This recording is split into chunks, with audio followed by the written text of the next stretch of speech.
Okay, so good afternoon from a sun-kissed Halifax. It's time for the weekend preview once again, and the flat season's well and truly underway now, which means there's been a bit of a tactical substitution in the Timeform ranks. Out goes Dan Barber, and in comes our flat editor, David Johnson. Hi Nick, how you doing? Yeah, not so bad, thank you. And it's a really intriguing time of season, really, in the flat season, because we're in Derby and Oaks trials territory, and there's a couple of interesting ones at Lingfield of all places on Saturday. Yeah, definitely. I mean, in theory, the season's been going since late March, but still we're into the middle of May, but there's still so much still to look forward to. Like you say, the classics. We've got the Guineas out the way. It's all now sort of building up towards the middle distance races, the Oaks obviously, and the Derby as well. And we've seen at Chester, there's a few horses that have really advanced their claims for both races already this week, and it looks like we could get the same again over at Lingfield as well. Okay, we'll touch on Lingfield a little bit later on. We'll start at Ascot, where there's a good card as well, and there's two of the races on ITV that interest you, starting with the Victoria Cup, which is one of the big betting races of the season, wide open as you'd expect, 7-1 the field at the moment. And I suppose with a race like this, is it one where, because of such a big field and it being so competitive, is it where more than form comes into consideration? Things like the draw is also one that he's looking at. Yeah, definitely. A maximum field at Ascot, we're talking like 27, 28 runners, something like that, and there's so many factors that are going to play out that are going to affect the result. You could have a horse that's got a stone in hand. Always think back to Bankable back in the Hunt Cup one year. I think he went off a 6-4, 2-1 shot or something, but drawn on the wrong side. Proved he was well handicapped on numerous times after that, but on the day he just couldn't overcome the circumstances that he had to face. And that's often the case in these big field races. We're going to talk about various horses that they're interesting for lots of reasons, but who knows whether it's going to come right for them on the day. We start with the 7-1 favourite, Kisa Soze. My pronunciation's rubbish, but you quite fancy this one on the fall. Well, you have to, yeah. He's a lightly raced 4-year-old. There was a lot to like about his reappearance at Newbury in the Spring Mile. Came from a long way off the pace, sort of a typical Spencer ride, you might say, out the back for a long way. Came sweeping through, looked like he was going to win, and then probably he's ended up paying in the closing stages for having to make up so much ground and do it so soon that he's ended up finishing only third. But that looks a strong form. The horse that won it, Tadkia, was Gosden horse that was coming back off a big absence. That horse looked pretty interesting. Looked a potential group horse as a 3-year-old. That still might make it there. So Kaiser Soze, he hasn't done anything wrong. The tactics that he tried to pull off at Newbury, that's a flat track. Obviously the stiff finish at Ascot, it's going to suit him more, and that recent good form, you can see why he's banged towards the head of the betting. Yeah, it's the best way, I think, to sort of split the field up into categories, and one of those that you look for is probably improvers in this sort of field. Are there any that are catching the eye as ones that might get better? Yes, certainly. 3 or 4 you could look at. There's 2 that I've picked out in particular. Silent Attack is a Godolphin horse. He's a little bit older than what you might have expected with him falling into the improving category, but he's lightly raced. He was impressive at Lingfield when he was coming back from a break. The question mark with him is just whether he can do it under these slightly different conditions. The turning track, the all-weather, compared to the straight track, fastish turf. But he's going the right way. And the other one that I was looking at is this Pouvoir Magique of Gosden's, just a 4-year-old himself, gelded as well since last seen. But the real interesting angle with this horse is that he made his debut over 1.25 miles. They tried him over as far as 1.5 miles, but it was when he went back to 1 mile on the all-weather on his final start last season that he really took off. He shot clear. As we often see, the leaders tend to go a bit too soon at Newcastle. The winning distance that he ended up, I forget what it was, but he sort of went 3 or 4 lengths clear and looked like he was full value for that kind of winning margin until he was closed down in the closing stages. So he's back even further in trip here to 7 furlongs, but he looks to have the speed for it. And I think he's about 14 to 1 chance, and wouldn't be in a hurry to suggest that he can't win, definitely. Yeah, there's a few others in here as well, like there's course specialists in Firmament and Raising Sand, and others who are familiar names as well, like Masham Star, that I suppose deserve consideration too. Yeah, well, Masham Star's an interesting one in that I saw some of the early betting in his 33s. Last week he was towards favourite for that race at Goodwood. Just couldn't win the way he was ridden. There was the 2 Johnson horses that went off like Scolded Cats. Masham Star was one of them. He's been dropped £3. He's so well handicapped on his turf form from last year, never mind his all-weather form, and you just know he's going to pop up somewhere that at 33 to 1 you'd feel foolish if you didn't have anything on him. But like you say about the course specialist, Firmament, you don't have to go back too far. I think it was a Balmoral 2 runs ago. He was running off 109, 2 relatively lowish poor performances this year, and now he's down to 102. He's got loads of solid course form, and similarly the case with Raising Sand. I really like what he did last time. He was 3rd, I think, behind the Balmoral, 1st and 4th.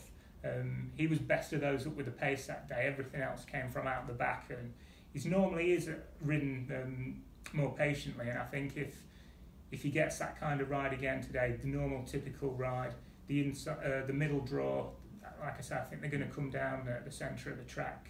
He looks to have a lot going for him at around 20 to 1 as well. And another one I know you fancy here is one named after a drug lord from the from the 80s, 90s. I'll have to take your word for that. Is that Escobar that we're talking about? Yeah, that's only from watching not enough episodes of Narcos. I need to finish that series properly.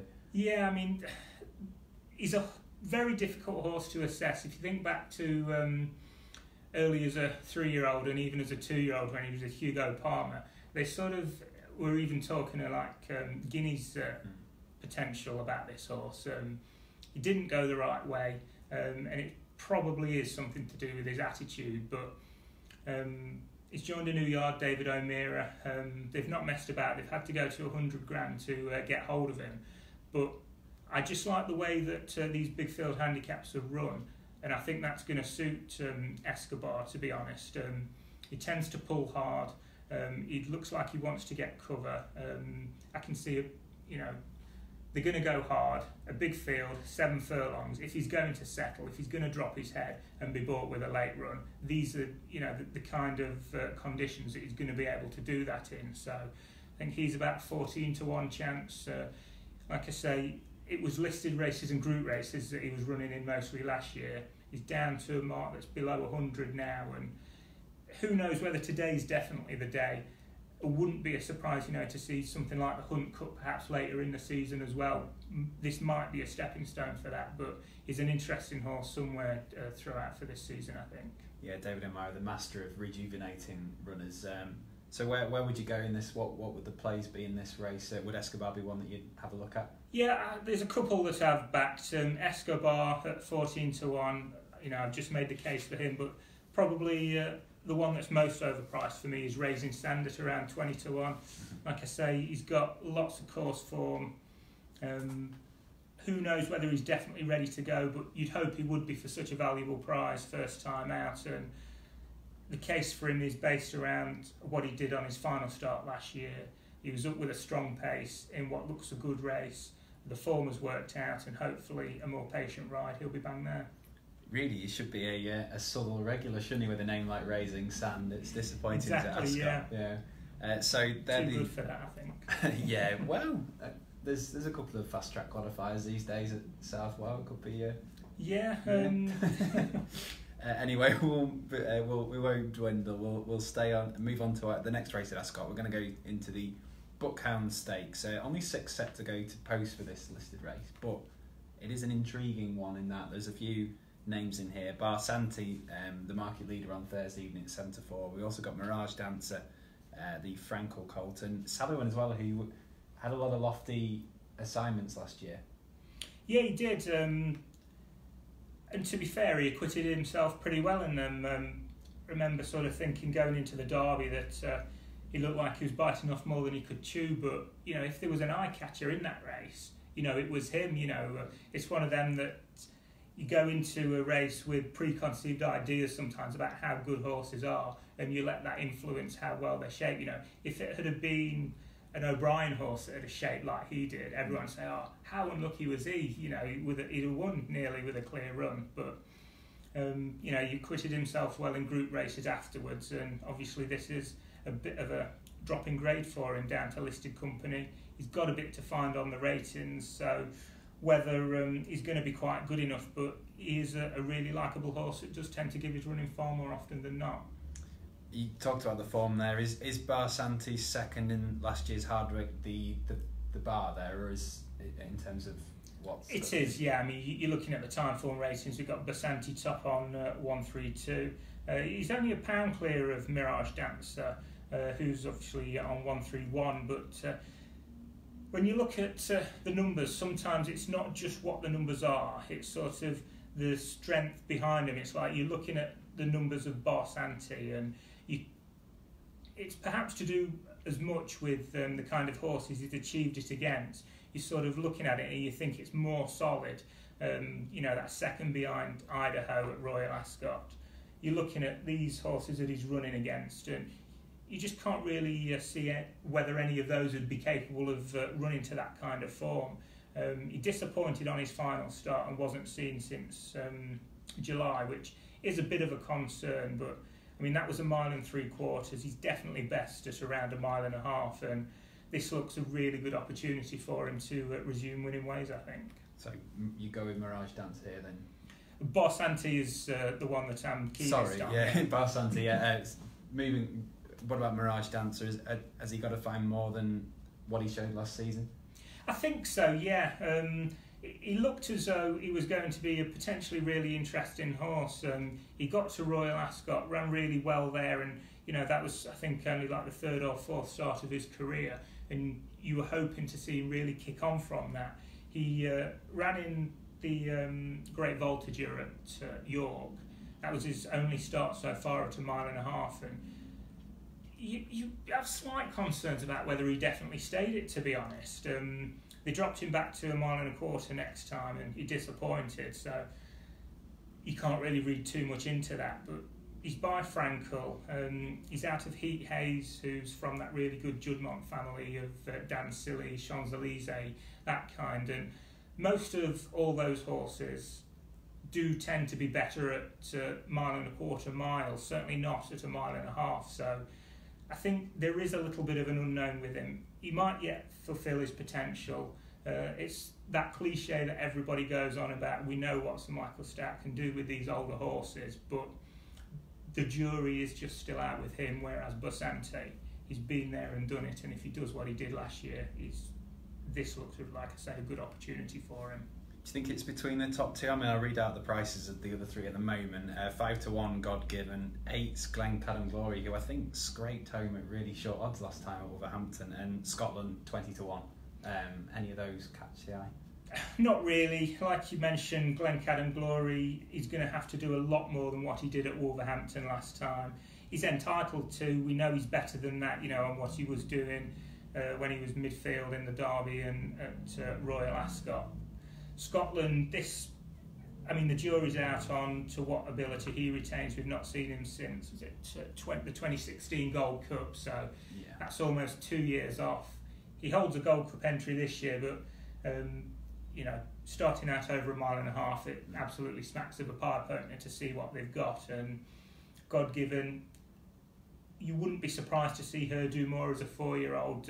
She's a half sister to Postponed, and we know what he did as an older horse, but again, Luca Comani, at this time of year, he's not really got going yet, has he? I could see her doing more back against fillies later in the season, maybe, rather than here today. Yeah, she's a Nathaniel filly, right? And they tend to get better with age. I think what we're starting. Yes, certainly as they go up in trip. I think she'd be from his. 4 years. So she's still his first crop, isn't she? So what we saw last year with them is that as they got older, they went over further, they did better. Much like Nathaniel himself did. So. Okay, so Barsanti there at Ascot, and we'll move over now to the Classic Trials at Lingfield. Yeah, very, very tricky from a betting point of view, but hopefully, we can learn a fair bit from these for Epsom a little bit later in the year. Yes, we'll start with we'll go in chronological order. So with the Oaks trial, and it's as open as you'd expect, but Aidan O'Brien generally mops up in these trials, and he seemingly has one here in Flattering, who is the one to beat. Yeah, she is.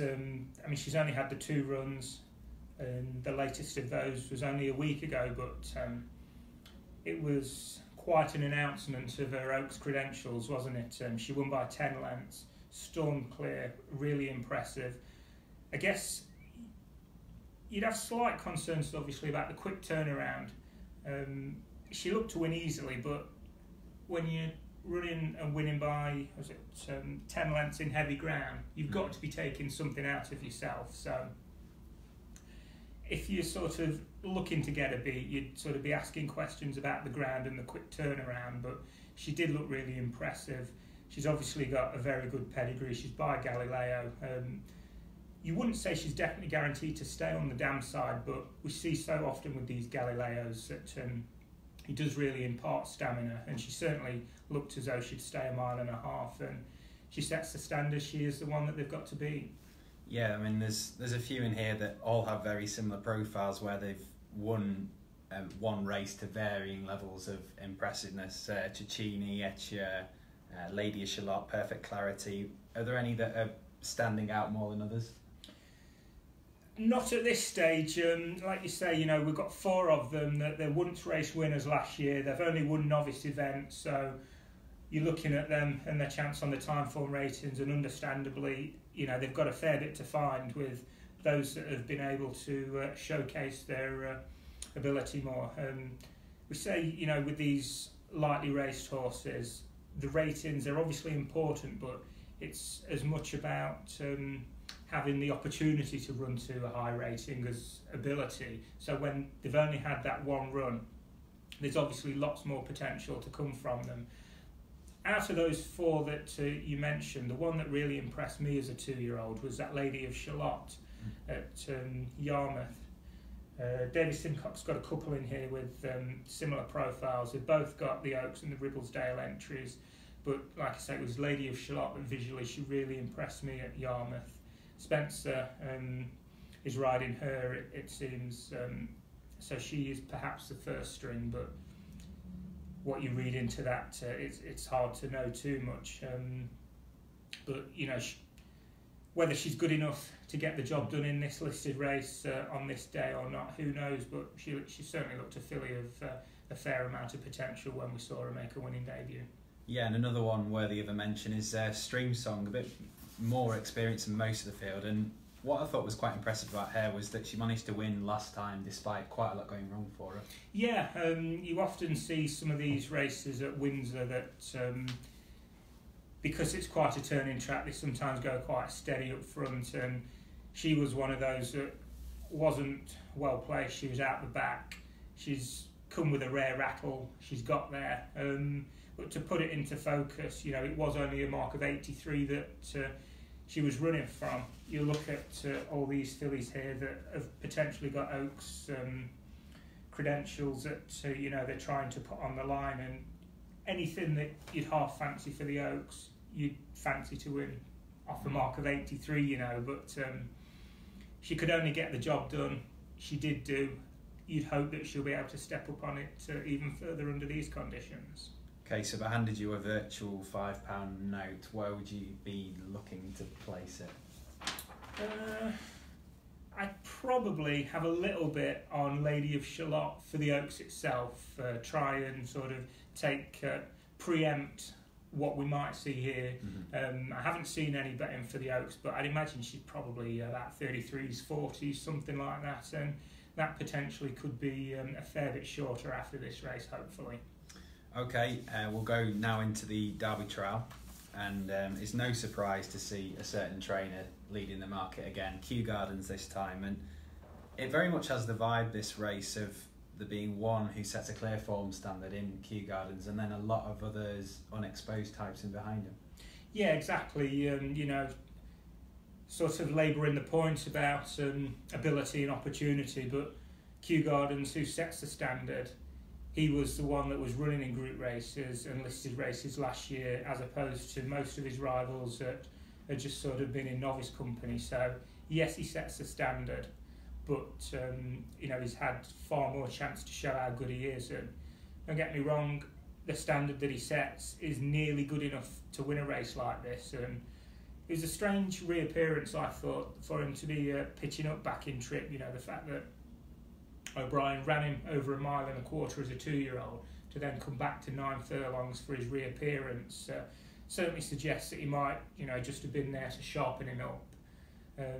This trip certainly looks more up his street, 1.5 miles. He'll probably stay further still. It wouldn't be a surprise to see him be a Queen's Vase type, Royal Ascot perhaps. He's going to be favourite. O'Brien has such a strong hand in these Derby trials that he's got to sort of spread them apart, and it just wouldn't be at all a surprise to see him win this. Yeah, I mentioned off camera as well that there's quite an eye-catching thing that he's got the 2-year-old course record when winning the Zetland last year, but you mentioned that probably isn't quite what it seems. The ground was pretty firm that day. Yeah, exactly. It was good to firm at Newmarket when he set that course record in November, and 2-year-olds, I think, rarely ever race over 1.25 miles, so that they probably only run over it once a year at Ascot, at Newmarket. So there's probably only literally a handful of races, over the last 6 or 7 years over that trip. So it's normally softish ground there in November. The fact it was good to firm this year, obviously they will run quicker. So, like you say, probably not quite as good as it sounds at first hearing. Which of the ones in behind Kew Gardens are you most interested in? I look at Corelli, who has won 2 minor races and was heavily eased at Yarmouth last time out. Yeah, you can't really take too high a view of his form, but all he can do is win the races that he's been doing. Pedigree definitely suggests that he's 1.5 miles, 1.75 miles horse. He's a half brother to Lucano that won the St Ledger a few years ago. Flying Officer, who's a really good stayer himself. So pedigree connections, both big ticks, is going to be of interest. There's another one in there that I like, this Knight to Behold, who made a really eye-catching debut, it was, in the Haynes, Hampton and Clark last year. There's a 33-1 chance there. Shaped really well despite, presumably, very little being expected of him there. Then won at Newmarket, after that beat Bow Street. We've seen Bow Street run pretty well in a couple of handicaps this spring at the Craven meeting and the Guineas meeting. So, his form is solid. It needs improving upon, but he's very much the type to do better this year over middle distances. So, again, whether necessarily we see it from him on Saturday, it might be that he needs a run, but he's going to be a nice horse for this year over middle distances, I think. About 6-1, is he your idea of the bet in this race? Probably won't have a bet in it, in all honesty, but Kew Gardens, if he's about 2-1 or something, he's entitled to be that kind of price, and it doesn't look to me as though there's too many that are priced wrongly. There's lots of races for us to ever go at on Saturday. Let's stick to those where we think we've got an edge, rather than just because it's one of the big races on TV, I think. Okay, we'll close it off with stitching you up and dropping you in it. Can you tell me the last Lingfield Derby trial winner to win the Derby? Last Lingfield Derby trial winner. Was it High Rise? Oh, well, yeah. There you go. Flat guru for a reason. Thank you very much for that. Cheers, thank you.